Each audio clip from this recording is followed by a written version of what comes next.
Ladies and gentlemen, welcome back to Driven Wild. Today, we're going to talk about Easter because Easter is just around the corner and some people haven't even decided if they're going to work or celebrate or even if they even realize that Easter is a thing yet. So in an attempt to help you decide, I'm going to go over some thoughts on the subject that I think are important to consider when you're making the decision on whether or not you are going to drive on Easter. But before any of that, let's start with some disclaimers. Content to this video does not contain and is never intended to be legal, business, financial, tax, or health advice of any kind. This video is for entertainment purposes only. It is advised that you conduct your own research and consult with qualified professionals before you apply anything you find online. Also, every market's going to operate differently. What works for me is not going to work for you. So that is something you're going to have to consider as well. So with that said, let's start talking about dashing on Easter. Restaurant closures. With all holidays, restaurants are kind of known to close on Easter unless it's a literal hotspot for Easter customers, which can be good or bad depending on your market. If you're dealing with restaurants that are better about making sure orders can come out on time, then you're gonna be fine. Although most restaurants end up getting backed up because of this, so that's another thing to consider. Easter breakfast or brunch. Some people want to have breakfast or brunch on Easter because they're too busy playing with the kids on Easter egg hunts to actually make something themselves. So they're either gonna have it ordered in or somebody's gonna get left out making the food, which is never fun. Not to mention egg breakfast on Easter. I mean, it kind of writes itself. Dinner parties may require delivery. Some people actually have a dinner party on Easter instead of cooking the traditional Easter ham. So they'll order pizza or something that's a little bit better for a large group of people, which is great for us because dinner parties tend to tip well. Just make sure you are in the large order program or large pizza program before Easter. If you don't know what I'm talking about, I'll link to that video in the description. Easter is a Christian holiday. I think sometimes that I forget personally that not everybody was raised in the same faith as I was. So that means some people are just not going to celebrate it. Whether it's because you're Jewish, Muslim, atheist, agnostic, or otherwise, you may just not be interested in celebrating. That also means you have an opportunity to earn where some people aren't willing to. If you want a result that other people don't have, you have to be willing to do things that other people aren't willing to do. Easter traffic. Between people traveling, running around, and going to Easter events, public or private, even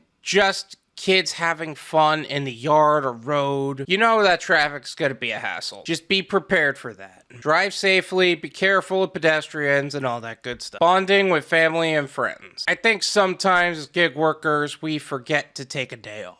My family doesn't celebrate Easter anymore, and I have no intention of starting something this year, to my knowledge. I mean, my family could always change their mind. But if you do want to spend time with family and actually relax for once, go for it. Just make sure it is a financially sound decision because you don't want to relax and then put your entire family behind because of it. Now, this was a shorter video, but did I miss anything? Let me know in the comments. Let's make sure that everybody who goes out on Easter knows exactly what to expect every year. Thank you so much for watching. I really appreciate it. As always, make sure to hit the like button, subscribe if you're new, and I'll see you guys next time. Peace!